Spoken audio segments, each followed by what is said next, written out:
आज मैं बनाने वाली हूँ चॉकलेट स्ट्रॉबेरीज। मेरा मन कर रहा था आज कुछ मीठा खाने का। अच्छा, तो या मैं कुकिंग करने वाली हूँ। ओके।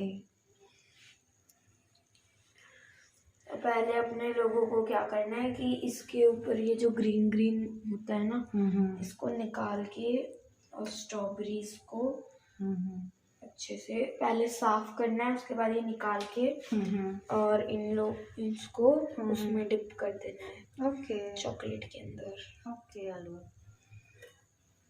इसको अच्छे से इसका ऊपर वाला निकाल लिया और धो भी दिया है। अभी हमारी चॉकलेट गर्म हुई कि नहीं हम लोग देख लेते हैं।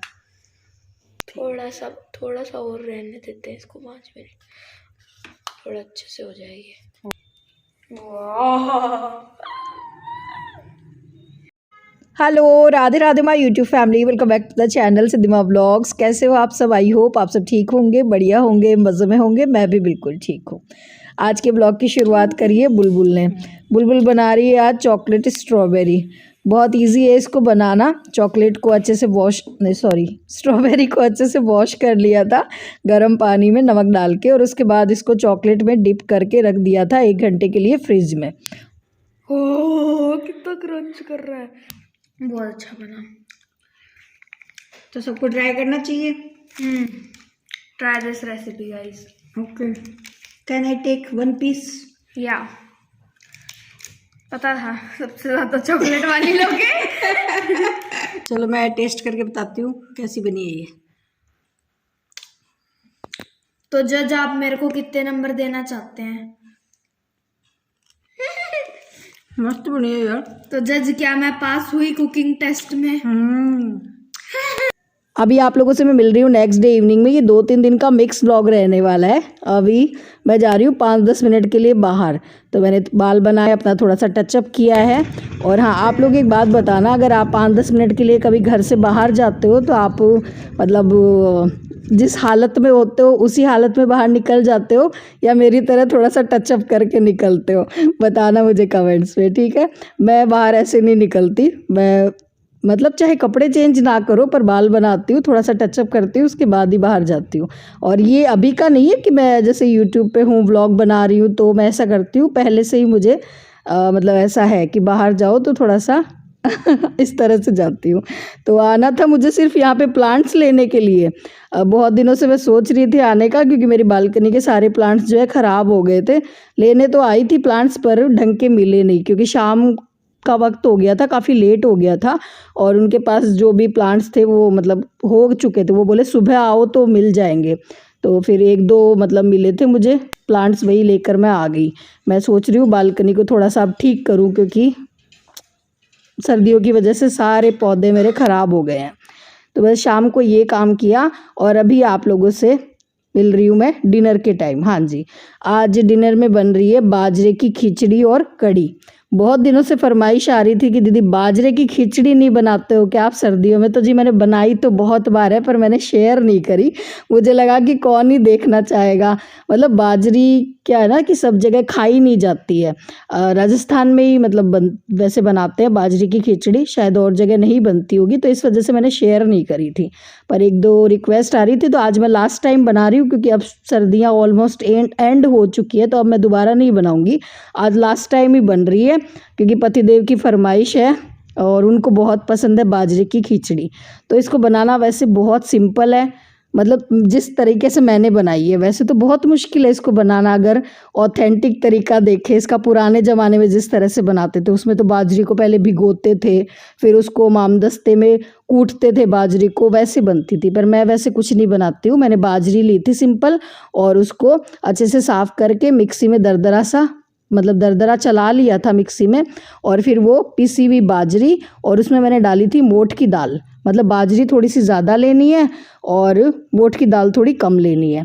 तो कुकर में पानी उबाल लिया था, उसमें बाजरी डाल दी, दरदरी पीसी हुई मोठ की दाल डाल दी, और बस अब इसकी 5-6 सीटियां लगा देंगे और खिचड़ी जो है बनके तैयार हो जाएगी। थोड़ा सा मैंने और जब पकाया था ना तो घी भी डाल दिया था, जिससे और खिचड़ा जो है हमारा कुकर में चिपकेगा नहीं, क्योंकि स्टील के कुकर में बनाते ना तो थोड़ा चिपकने का डर रहता है। तो बस जी 4-5 सीटी लगा दी, मतलब 1-2 घंटे पहले इसको बना के रखना पड़ता है ताकि 1 घंटे में ये अच्छे से पक जाए बढ़िया। 5-6 सीटी लगाने के बाद कुकर को खोलना नहीं है 1 घंटे के लिए और ये बढ़िया सी पक के तैयार हो जाएगी। साथ में बना दी थी लहसुन प्याज की बढ़िया सी कड़ी और साथ में है ये गुड़ और पापड़। तो देव जी को बहुत पसंद है। मैंने पूरी सर्दी मतलब हफ्ते में 1 बार तो बनाई है ये खिचड़ी, क्योंकि देव जी को बहुत पसंद है बाजरे की खिचड़ी गुड़ के साथ। और मुझे ये खिचड़ी पसंद है नेक्स्ट डे, ठंडी हो जाती है ना जब, और फिर छौंक के खाते हैं लहसुन का छौंक लगा के, तो ये छौंकी भी मुझे ज़्यादा अच्छी लगती है। तो बस जी रात का डिनर हो गया है। बुलबुल का चल रहा है यहाँ पे स्किन केयर तो वो थोड़ा सा मैंने शूट कर लिया था, मुझे बड़ा फनी सा लग रहा था ये। एक जगह आराम नहीं, रुक जाना मेरा काम नहीं। गुड्डू को पुराने गाने बहुत पसंद है। जब वो यहाँ पे थी तो गुनगुनाती रहती थी और उसके साथ से बुलबुल को भी पुराने गानों का शौक़ चढ़ गया है। तो अब जब वो भी अपना स्किन केयर वगैरह करती है ना तो पुराने गाने की प्लेलिस्ट उसकी ऑन रहती है। तो इस बात पे मुझे हंसी आ रही थी। बच्चे देखा देखी बहुत करते हैं ना अपने बड़े भाई बहनों की। मैं भी करती थी, अपनी दीदी को ही कॉपी करती थी, जैसी मेरी दीदी करती थी ना वैसे ही मैं किया करती थी। अच्छा जी, अभी मॉर्निंग का टाइम है और यहाँ पे बुलबुल के टिफ़िन के लिए मैं बना रही हूँ सूजी और बेसन का ढोकला। सूजी का ढोकला तो मैंने बहुत बारी आप लोगों के साथ शेयर करा है, पर मेरी 1-2 सब्सक्राइबर है वो कह रही थी कि दीदी आप बेसन का ढोकला कभी नहीं बनाते हो क्या? तो जो बेसन का मीठा वाला होता है ना ढोकला, वो हमारे घर में कोई भी नहीं खाता है। तो मैं इस तरह से सूजी और बेसन का मिक्स ढोकला बनाती हूँ, नमकीन वाला। तो उसी की मैं तैयारी कर रही हूँ। यहाँ पे मैंने 1 कटोरी सूजी ले ली थी, सूजी कोई सी भी ले लेना आप, मोटी बारीक, और 1 कटोरी मैंने बेसन ले लिया। तो दोनों बराबर क्वांटिटी में लेने हैं और उसको दही में मैंने अच्छे से मिक्स कर लिया है, ठीक है। और लास्ट में मैंने इसमें डाल दिया नमक और हल्दी कलर के लिए, नमक टेस्ट के अकॉर्डिंग डाल लेना। और दही मेरे पास आज गाढ़ा मतलब दही नहीं था, थोड़ा सा पानी वाला ही दही था, तो मैंने इसमें सिर्फ दही ऐड करा है। आप चाहो तो थोड़ा सा इसमें पानी भी ऐड कर सकते हो, ठीक है।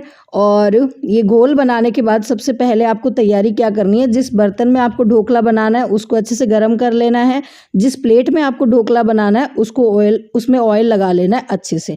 उसके बाद ही इस बैटर में आपको इनो डालना है, ठीक है। काफ़ी बार मेरे पास मैसेज आते हैं कि दीदी हमारा तो ढोकला फूलता नहीं है। वो इसी वजह से नहीं फूलता है कि हम इनो पहले ही डाल देते हैं बैटर में और फिर बाद में और ये सारे काम करते रहते हैं। तो इनो लास्ट में डालना है बैटर में।